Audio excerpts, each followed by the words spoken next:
नाकोठी प्रखंड के Ayodhya Prasad Singh high school के प्रांगण में 7 नवंबर को जनसंवाद कार्यक्रम का आयोजन किया गया, जिसकी अध्यक्षता स्थानीय मुखिया राष्ट्रपति कुमार बिड्डू के द्वारा किया गया।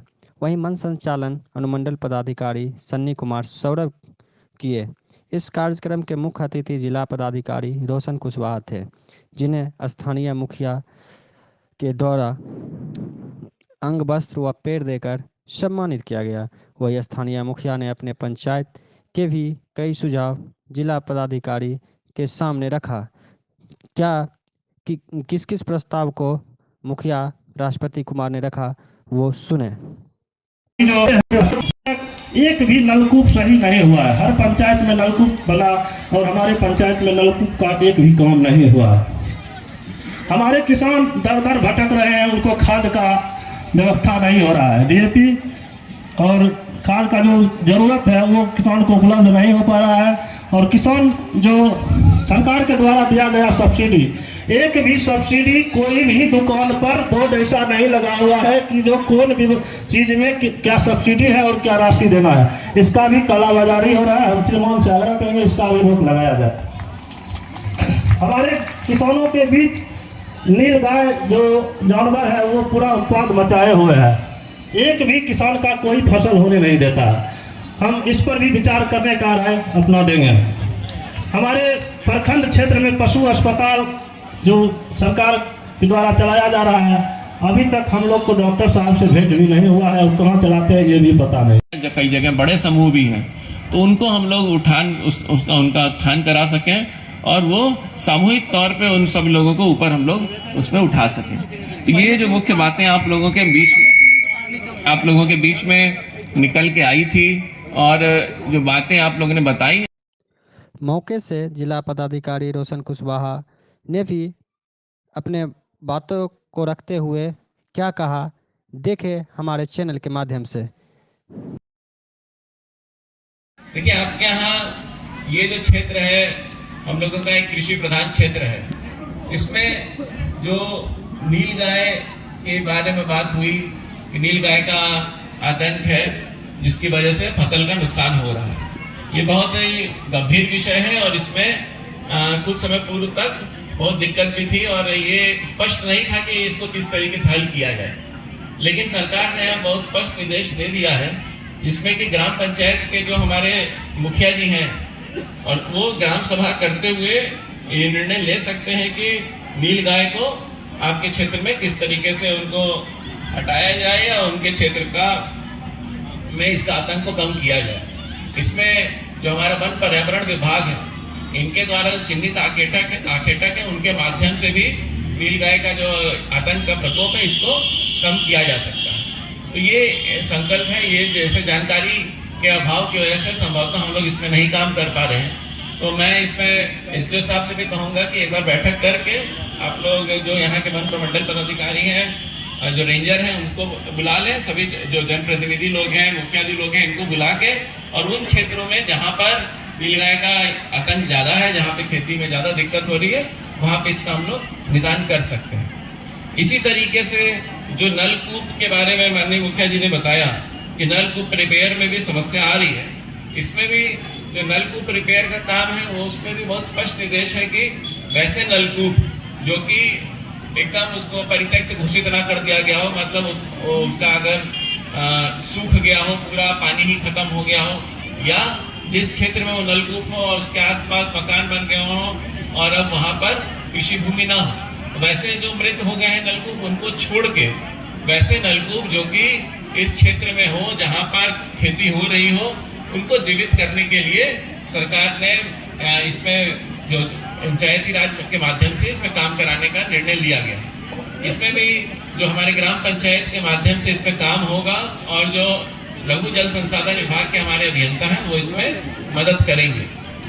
सभी ये पूरे जिले में इसमें करीब लगभग 150 से ज्यादा नलकूपों को ठीक भी किया गया है। लगभग अभी 150-160 नलकूप और हैं जो कि हम लोगों को इसको ठीक करना है। और अधिकतर वैसे नलकूप जिसमें कि अगर केवल मशीन खराब है या मान लीजिए बिजली की समस्या हो या जो नाले बनाने हैं जिनसे कि खेत में पानी जाएगा, इन तरीके के कामों को प्राथमिकता पे लेके करने की हम लोग इसमें काम कर रहे हैं और इसमें सभी जो हमारे मुखिया जी लोग हैं उनका सहयोग भी लगातार हम लोगों को मिलता रहा है और उन्हीं के माध्यम से हम लोगों ने पूरे जिले में, जैसा मैंने बताया कि लगभग 150 से ज्यादा नलकूपों को हम लोगों ने ठीक भी किया है। तो ये इस तरीके से नलकूप के माध्यम से हम लोग सिंचाई का जो काम है उसको बढ़वा सकते हैं। इसके अतिरिक्त जो हर खेत सिंचाई योजना है सरकार की, उसमें अनेक 4 विभागों के माध्यम से इसमें काम हो रहे हैं और आपके क्षेत्र में जितना मुझे समझ में आता है कि जो बिजली का कनेक्शन है, जो हर खेत में बिजली देना है, उसके लिए भी जो पहला चरण था 2019-20 वाला, उसका सब काम हो गया है और नए चरण के लिए भी योजना आ गई है। तो जिन लोगों ने अप्लाई किया है उन लोगों को द्वितीय चरण में अभी काम शुरू हो जाएगा। जल निकासी एक महत्वपूर्ण समस्या है जो इधर नावकोठी, चेरिया बरियारपुर, गढ़पुरा, बखरी, इस पूरे क्षेत्र के लिए एक महत्वपूर्ण विषय है जिसकी वजह से खेती प्रभावित होती है और लगभग क्षेत्र के 3 से 4 लाख हेक्टेयर जमीन पे हम लोग इसमें दिक्कत हो रही है।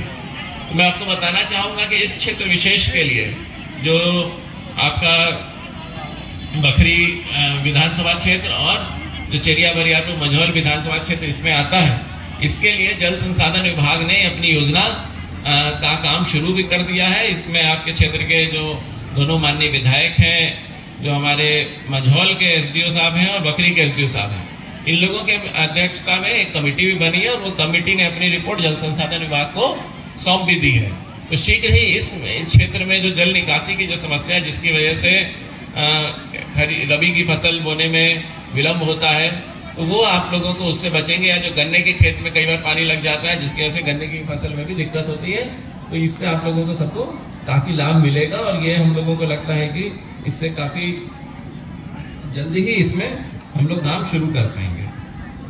किसान और खेती से संबंधित ही एक और जो बात अभी आप लोग के बीच में से आई, हम लोग को सुनने में मिलेगी खाद के संबंध में, खासतौर से डीएपी के संबंध में। देखिए, पिछले वर्ष आप लोग को ध्यान होगा कि इस समय में खासतौर से जब नया बुआई करना होता है तो यूरिया और इसकी काफी कमी थी। इसको हम लोगों ने इस बार प्राथमिकता पे देखा और यूरिया और डीएपी सबका स्टॉक पर्याप्त मात्रा में जिला में अभी भी हम लोगों के पास उपलब्ध है। इसकी प्रतिदिन मैं खुद भी मॉनिटरिंग करता हूँ, लेकिन अन्य किसी प्रखंड में इस तरह की बात नहीं निकल के आई थी। अभी अगर आप जो बात आई, अभी जिला कृषि पदाधिकारी बैठे भी हैं, मैंने भी उनको अनुरोध किया है कि जो भी जनप्रतिनिधि लोग हैं, जिन लोगों ने बताया अभी कि उनको अगर उचित रेट पे नहीं मिल रहा है या डीएपी की कमी है, वो इस बैठक के बाद डीओ साहब यहीं पे अभी रुकेंगे और आप लोग उनको साथ ले जाके जो दुकानदार इस तरीके का ज्यादा कम करता है आप उसको चिन्हित करवा के बताएं और उस पर हम लोग निश्चिंत रहिए, पूरी कार्रवाई होगी। अगर रेट की कमी में या स्टॉक की कमी में, स्टॉक के मामले में फिलहाल जिले में कोई कमी नहीं है, इसमें आप लोग एकदम निश्चिंत रहें। और हम लोग का ये संकल्प है कि हम लोग उचित दाम में और सभी लोगों को इसको खाद पहुंचाएंगे। राशन कार्ड के बारे में आप लोगों ने जो बात बताई, ये फिर से मेरे को इसमें थोड़ा कुछ चीज आप लोग को स्पष्ट करना चाहेंगे। देखिए, नया राशन कार्ड बनाने पे कोई रोक नहीं है, ना ही ऐसा है कि राशन कार्ड को आरटीपीएस पे बनाने के लिए रोक दिया गया है। ये एकदम मिथ्या की बात है अगर ऐसा किसी को लगता है। राशन कार्ड अभी भी साल भर से वैसे ही बन रहा है जैसे कि आप लोगों का जाति आवासीय प्रमाण पत्र इस तरीके से है। इनफैक्ट इसको आप लोग कहीं भी आरटीपीएस काउंटर पर दे सकते हैं, वहां पे उसका आवेदन आ जाए और इसको और सरल भी किया गया है। यहाँ तक कि ये भी कर दिया गया है तो आपको आरटीपीएस काउंटर पर भी जाने की जरूरत नहीं है। आप घर पे ही, जैसे मान लीजिए परीक्षा का फॉर्म भरना होता है, रेलवे का टिकट कराना होता है, तो घर पे ऑनलाइन अपना आवेदन दे देते हैं। उसी तरीके से राशन कार्ड बनाने के लिए भी ऑनलाइन एप्लीकेशन विलंब हो सकता है, क्योंकि वो मासिक तौर पर हैदराबाद से उसका रोस्टर होता है, उसके बाद अनाज उठा के एडवांस 1 महीना जाता है, इसलिए 1 से सवा महीना 1.5 महीने तक का इसमें विलंब हो सकता है। लेकिन अगर उससे ज्यादा अगर किसी को विलंब है, आपको राशन कार्ड मिल गया, आपको जानकारी हो गई, दुकान पे जाते हैं और डीलर बोलते हैं कि नहीं अभी आपका नहीं चढ़ा है, तो आप लोग एसडीओ साहब के यहाँ या जिला में जिला आपूर्ति कार्यालय में, अन्यथा आप लोग अनुमंडल में अनुमंडल लोक शिकायत निवारण अधिनियम के तहत भी जो कार्यालय है वहां पर इसको दे सकते हैं कि नहीं हमारा देखिए राशन कार्ड मिल गया। हम डीलर के पास जाते हैं, डीलर बोलता है कि अब आपका नाम नहीं है, जबकि आपके हाथ में राशन कार्ड है। तो ये चीज का आप इस तरीके से इसका निवारण कर सकते हैं, ताकि कोई भी गरीब व्यक्ति जिसको सरकार की तरफ से जो अनुदानित अब तो अनुदानित भी नहीं है, अब तो मुफ्त है।